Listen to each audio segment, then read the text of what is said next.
الحمد لله الذي وحده والصلاة والسلام على من لا نبي بعده أما بعد فأعوذ بالله من الشيطان الرجيم بسم الله الرحمن الرحيم لا ترفعوا أصواتكم فوق صوت النبي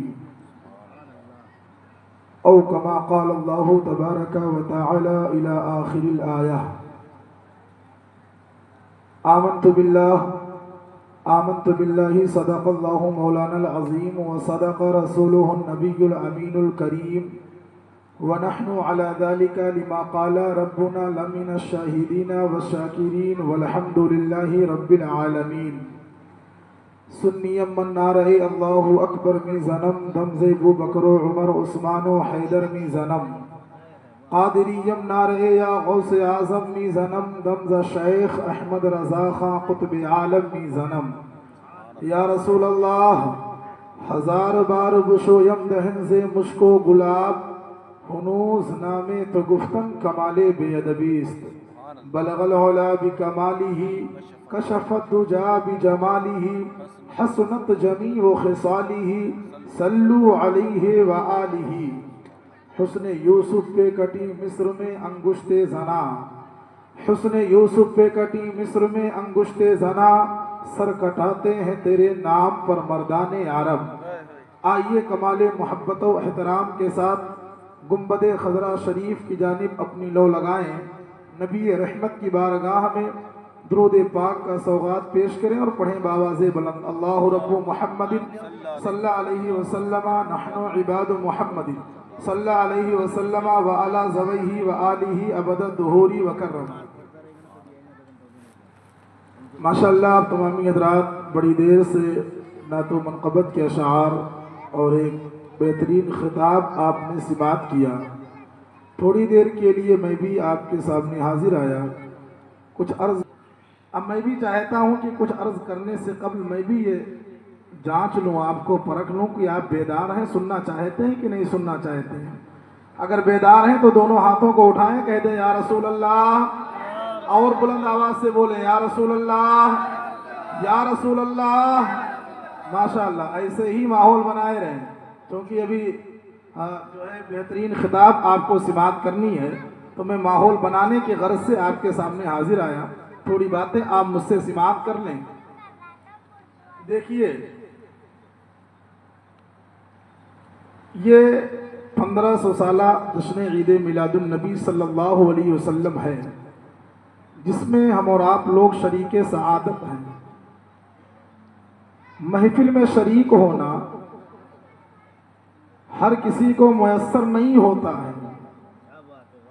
محفل میں وہی آتا ہے جس کو میرے سرکار بلاتے ہیں، کہہ دیں سبحان اللہ۔ جس کو میرے سرکار بلاتے ہیں محفل میں وہی آتا ہے، یہ مقدر کی بات ہے۔ تو یہ باادب محفل ہے، تو باادب محفل میں بھی بیٹھنے کا کام بھی باادب ہو، کیونکہ باادب با نصیب، بے ادب بے نصیب۔ مجھ سے پہلے آپ نے نعت و منقبت کے اشعار سماعت فرمائے، ایک بہترین تقریر ہوئی۔ ہر شاعر ہر خطیب اپنے انداز میں نبی کی تعریف کرتا ہے، اور یہ محفل بھی سجائی گئی ہے کہ نبی کی تعریف کی جائے، نبی کی بات کی جائے۔ کیونکہ دیکھیے پوری دنیا کے اندر جن کا نام سب سے زیادہ لیا جاتا ہے وہ کون ہیں؟ ہم سب کے نبی ہیں۔ کون ہیں؟ ہم سب کے نبی ہیں۔ ایک عاشق کا جو مزاج ہونا چاہیے اس تیور میں آئیے اور عشق سیکھیے، بارگاہ مصطفیٰ کا ادب سیکھیے کہ بارگاہ مصطفیٰ میں ادب کا کیا مقام ہوتا ہے۔ کیونکہ اسلامی اساس صرف اور صرف عقیدہ اور عمل تک محدود نہیں ہے، یعنی اسلام کی جو بنیاد ہے وہ صرف عقیدہ اور عمل تک ہی محدود نہیں ہے، بلکہ اخلاق و آداب پر بھی اسلام کی بنیاد قائم ہے۔ اخلاق و آداب پر، کیونکہ انسان علم کا پیکر ہو، انسان کے اندر سب کچھ ہو، لیکن اس کے اندر اگر ادب نہ ہو تو ساری چیزیں بیکار ہیں۔ ادب نسلوں کا پتہ دیتی ہے، ادب سے نسلیں پتہ چلتی ہیں۔ تو آپ دیکھیں کہ اللہ تبارک و تعالی نے تمام مومنین کو جگہ جگہ پر حکم دیا کہ جو سب سے بڑی بارگاہ ہے، یعنی ہم سب کے نبی کی بارگاہ، اس کی بارگاہ میں ادب کا مقام کیا ہونا چاہیے۔ ہم عشق کا دعویٰ کرتے ہیں، عاشق رسول ہونے کا دعویٰ کرتے ہیں، لیکن ادب سے بہت دور ہیں۔ مصطفیٰ کی بارگاہ کا ادب کیا ہونا چاہیے؟ اللہ تبارک و تعالیٰ نے متعدد مقامات پر ارشاد فرمایا کہ اپنی آواز کو نبی کی آواز سے نیچی رکھو، اپنی آواز کو نبی کی آواز سے نیچے رکھو، اپنے رائے کو نبی کی رائے پر مقدم نہ کرو۔ اس سے یہ بات ثابت ہوتی ہے کہ مصطفیٰ کے بارگاہ کا ادب یہ بھی ایمان کا ایک حصہ ہے، یہ بھی ایمان کا ایک حصہ ہے۔ آپ دیکھیں، جو ایک دنیا کا بادشاہ ہوتا ہے تو وہ اپنے رعایا کو، جو اس کے ماتحت لوگ ہوتے ہیں، ان کو وہ اپنا قانون سکھاتا ہے، اٹھنے بیٹھنے کا سلیقہ بتاتا ہے، چلنے پھرنے کا سلیقہ وہ بادشاہ بتاتا ہے، سوچنے سمجھنے کی صلاحیت اس رعایا کے اندر پیدا کرتا ہے۔ یہ دنیا کے بادشاہ کا کام ہے۔ میرے عزیزوں، دنیا کا بادشاہ جب تک کہ دنیا میں رہتا ہے، چلتا پھرتا ہے، تب تک کی رعایا پر اس کے حکم کا نفاذ ہوتا ہے۔ یعنی جو بادشاہ قانون بناتا ہے، جو نظام بناتا ہے، جب تک کہ وہ زندہ رہتا ہے تب تک کی رعایا بھی اس کے قوانین اور اس کے ضوابط پر عمل کرتی ہوئی نظر آتی ہے۔ لیکن جب اس بادشاہ کا انتقال ہو جاتا ہے تو جتنی رعایا ہے کوئی اس کے قانون پر عمل نہیں کرتی ہے، کوئی عمل نہیں کرتی ہے۔ میں بتانا کیا چاہتا ہوں، میری طرف توجہ کریں اور غور سے میری بات کو سنیں کہ دنیا کا بادشاہ جب تک زندہ ہے اس کے قانون کو مانا جائے گا، اس کی بات کو مانی جائے گی، اس کا ہر حکم مانا جائے گا۔ لیکن جب وہ مر جائے گا تو اس کی رعایا ہی اس کی نافرمانی کرتی نظر آئے گی، اس کے قانون کو توڑتی ہوئی نظر آئے گی۔ یہ دنیا کا بادشاہ ہے، لیکن ایک بادشاہ وہ ہے جو مدینے کا بادشاہ ہے، جو ہم سنیوں کا بادشاہ ہے۔ میرے نبی نے جو اسلام کا مزاج دیا ہے، جو قانون دیا ہے، جو نظام حیات دیا ہے، وہ نظام حیات جیسے کل تھا ویسے آج ہے اور صبح قیامت تک رہے گا۔ کیونکہ میں آپ کو بتاؤں، جو دنیا کا بادشاہ ہوتا ہے جب وہ مر جاتا ہے اس کا قانون ختم ہو جاتا ہے، مگر میرا مصطفیٰ ایسا بادشاہ ہے جو کل بھی زندہ تھا، آج بھی زندہ ہے اور صبح قیامت تک زندہ رہے گا۔ اسی کو تو بریلی کے قلندر نے کہا، تو زندہ ہے واللہ، تو زندہ ہے واللہ، تو زندہ ہے واللہ، تو زندہ ہے واللہ۔ میری چشم عالم سے چھپ جانے والے، تو جب میرے مصطفیٰ زندہ ہے تو میرے مصطفیٰ کا قانون بھی زندہ ہے۔ نعرہ رسالت، جشن عید میلاد النبی، جشن عید میلاد النبی، نعرہ تکبیر، نعرہ رسالت۔ دنیا کا جب کوئی شخص نظام بناتا ہے تو جب تک کہ وہ زندہ ہے نظام ہے، چلا گیا نظام ختم۔ لیکن نظام کا قائم ہونا، اسلام کے نظام کا ہونا، اس بات کی بھی دلیل ہے کہ میرے مصطفیٰ زندہ ہیں، میرے مصطفیٰ زندہ ہیں۔ اگر میرے نبی زندہ نہ ہوتے تو قانون ختم ہو جاتا۔ تو میرے عزیز، ہر کسی نے نبی کے بارگاہ کا ادب کیا، لیکن جو منفرد حیثیت امام اہل سنت کو حاصل ہے اس کا کوئی جواب نہیں ہے۔ حضرت سیدی سرکار اعلیٰ حضرت جب مدینۃ الرسول پہنچتے ہیں نا، تو جب پہنچتے ہیں وہاں پر تو پاؤں میں ایک کانٹا چبھتا ہے۔ جب کانٹا چبھتا ہے تو امام اہل سنت ٹھہر جاتے ہیں، رک جاتے ہیں اور پاؤں سے کانٹے کو نکالتے ہیں۔ میں ادب کا مقام بتانا چاہ رہا ہوں کہ مصطفیٰ کے بارگاہ کا ادب کیا ہوتا ہے، امام اہل سنت سے سیکھو۔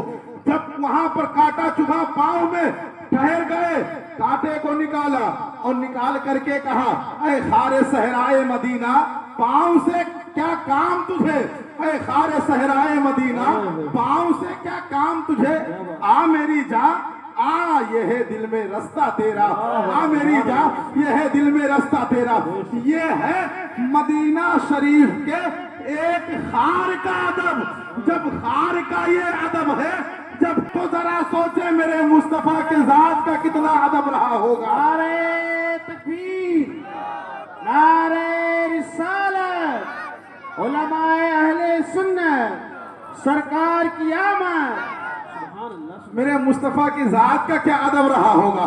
اسی لیے تو جب کبھی قلم اٹھاتے ہیں تو کہتے ہیں سب سے اولا و اعلیٰ ہمارا نبی، سب سے بالا و اعلیٰ ہمارا نبی، دونوں عالم کا پیارا ہمارا نبی۔ کون دیتا ہے دینے کو منہ چاہیے، دینے والا ہے سچا ہمارا نبی۔ یہ ادب ہی بتا رہے ہیں اور فرماتے ہیں قرن بدلی رسولوں کی ہوتی رہی اور چاند بدری کا نکلا ہمارا نبی، چاند بدری کا نکلا ہمارا نبی۔ سب چمک والے اجلوں میں چمکا کیے، اندھے شیشوں میں چمکا ہمارا نبی۔ اور جب تعریف کرنے پر آتا ہے تو کہتا ہے سرور کہوں کی مالکو، مولا کہوں تجھے، باغ خلیل کا گلے زیبا کہوں تجھے، تیرے تو وصف عیب تناہی سے ہے بری، یا رسول اللہ حیران ہوں میرے شاہ، میں کیا کیا کہوں تجھے۔ یہ امام اہل سنت کی بات ہے میرے یاروں۔ یہ دنیا ہے، دنیا کے انسان بستے ہیں بہت، ان میں کئی ذہنیت کے لوگ ہیں، کچھ کو تو ابھی تک بارگاہ مصطفیٰ کا مقام ہی نہیں سمجھ میں آیا، کچھ کو تو صرف اپنے جیسا بشری معلوم ہوتے ہیں، اپنے جیسا بھائی معلوم ہوتے ہیں۔ ارے تم کیا تعریف کرو گے؟ میرے مصطفیٰ کسی کے تعریف کے محتاج نہیں ہے، کہہ دیں سبحان اللہ، کیونکہ اللہ نے پورے قرآن کو میرے مصطفیٰ کی تعریف میں نازل فرما دیا۔ پورا قرآن میرے نبی کی نعت ہے، یہ صرف دعوی محض نہیں ہے۔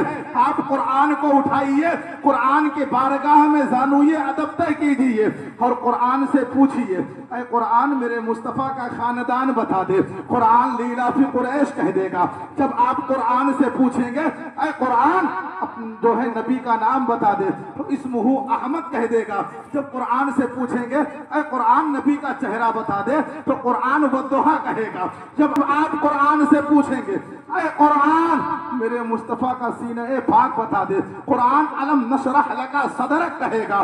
جب قرآن سے پوچھیں گے اے قرآن میرے مصطفیٰ کی آنکھیں بتا دے، ما زاغ البصر وما طغى کہے گا۔ جب آپ قرآن سے پوچھیں گے اے قرآن میرے مصطفیٰ کا چلنا بتا دے، وما ينطق عن الهوى ان هو الا وحی یوحى۔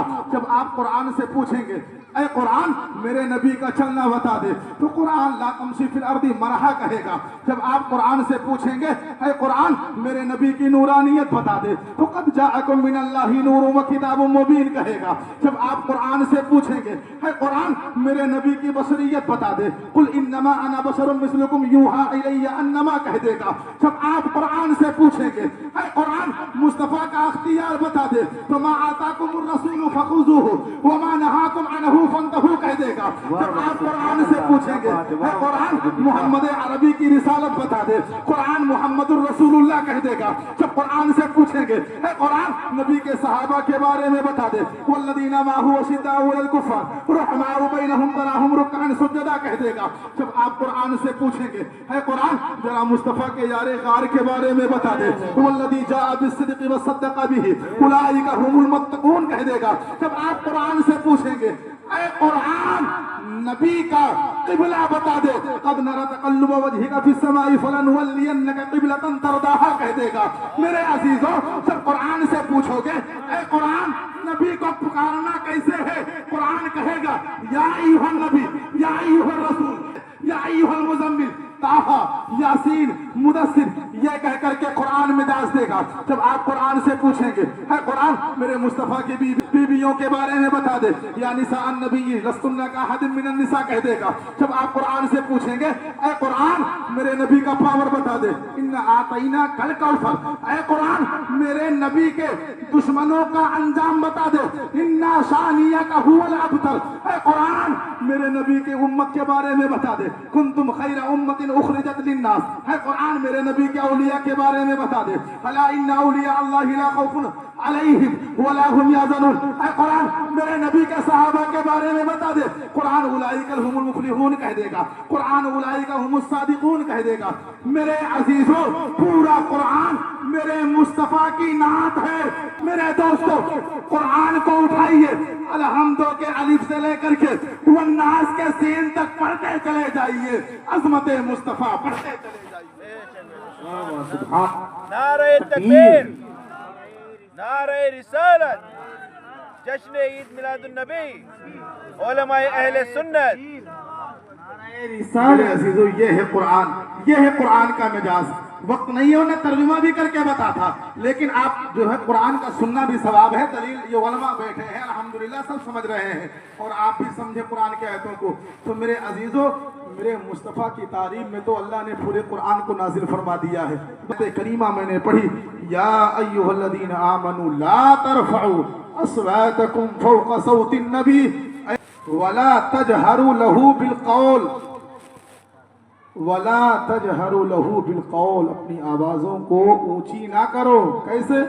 كَجَهْرِ بَعْضِكُمْ لِبَعْضٍ جیسے آپس میں ایک دوسرے کو پکارتے ہو کیوں أَن تَحْبَطَ أَعْمَالُكُمْ وَأَنْتُمْ لَا تَشْعُرُونَ کہیں تمہارے اعمال اکارت نہ ہو جائیں کہیں تمہارے اعمال بیکار نہ ہو جائیں اور تم اس چیز سے بے خبر ہو اب ذرا سوچیں قرآن مجاز کیا دے رہا ہے جب یہ آیت کریمہ سورہ حجرات کی نازل ہوئی تو ایک صحابی ہیں عاشق رسول ہیں وہ صحابی کون ہیں حضرت ثابت بن قیس ہیں جو سچے عاشق رسول ہیں یہ بخاری کی روایت ہے جب یہ آیت کریمہ نازل ہوئی چونکہ ان کا جو معاملہ تھا وہ اونچا سنتے تھے اور اونچا بولتے بھی تھے چونکہ جو اونچا سنتا ہے وہ اونچا بولتا بھی ہے یہ صحابی رسول ہیں جب یہ آیت کریمہ نازل ہوئی کہ جو نبی کی بارگاہ میں اونچی آواز میں بات کرے گا تو اس کے سارے اعمال اکارت ہو جائیں گے جب کتنا سنا حضرت ثابت بن قیس نے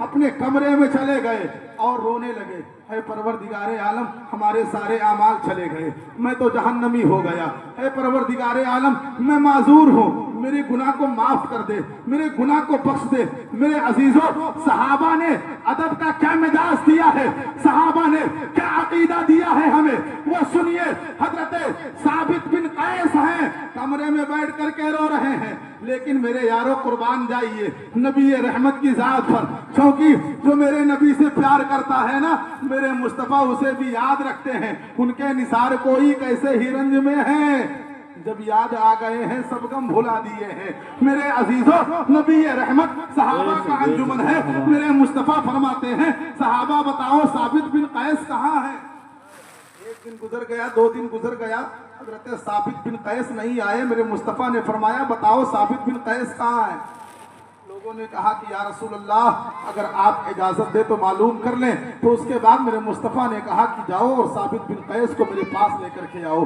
حضرات صحابہ کرام حضرت ثابت بن قیس کی تلاش میں نکل پڑے جب حضرت ثابت بن قیس کو بارگاہ مصطفیٰ میں لایا گیا نبی رحمت فرماتے ہیں ثابت بن قیس عرض کرتے ہیں لبیک یا رسول اللہ حاضر ہوں اے میرے رسول حاضر ہوں میں اے میرے نبی اس کے بعد میرے نبی فرماتے ہیں ثابت تم مایوس کیوں ہو تم نا امید کیوں ہو کیا بات ہے بولو جو کہو سنی جائے گی حضرت ثابت بن قیس کہتے ہیں یا رسول اللہ میں جہنمی ہو گیا ہوں میرا سارا اعمال برباد ہو چکا ہے کیونکہ میں نے آپ کی شان میں گستاخی کر دی ہے صحابی ہے میرے یارو مجاز دے رہے ہیں کہتے ہیں یا رسول اللہ میرے سارے اعمال برباد ہو گئے میں کس منہ سے آپ کی بارگاہ میں عرض کروں کہتے ہیں معاملہ کیا ہوا عرض کرتے ہیں یا رسول اللہ اللہ نے آیت نازل فرما دی ہے کہ جو نبی کی بارگاہ میں اونچا بولتا ہے تو اس کے سارے اعمال اکارت کر دیے جاتے ہیں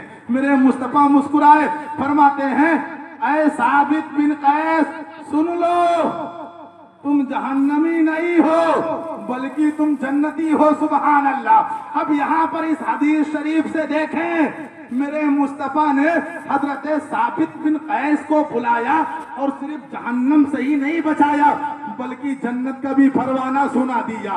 اور پروانہ کون سناتا ہے؟ جنت کا جو مالک ہوتا ہے وہی سناتا ہے۔ میں اس مال کا مالک ہوں، جب میں آپ کو دوں گا تبھی یہ آپ کی ملکیت میں جائے گی۔ پتا چلا کہ اس رومال کا مالک میں ہوں۔ اب جن لوگوں کا عقیدہ ہے کہ نبی مالک و مختار نہیں ہے، اٹھائیں بخاری شریف کی اس حدیث پاک کو۔ حضرت ثابت کے راوی حضرت انس بن مالک ہیں۔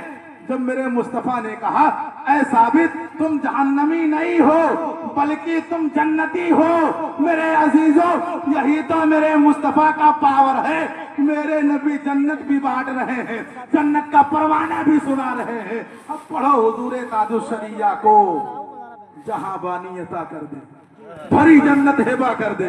ارے نبی مختار کل ہے، جس کو جو چاہے۔